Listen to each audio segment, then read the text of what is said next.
Og ÍR-ingar hérna eru með fyrsta markið eftir góða sendingu.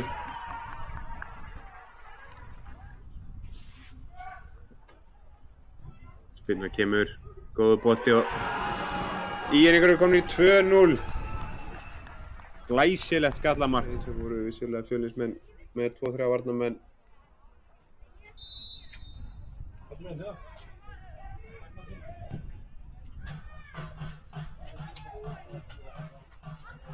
ÍR-ingar vilja hérna vítaspyrnu og þeir fá vítaspyrnu.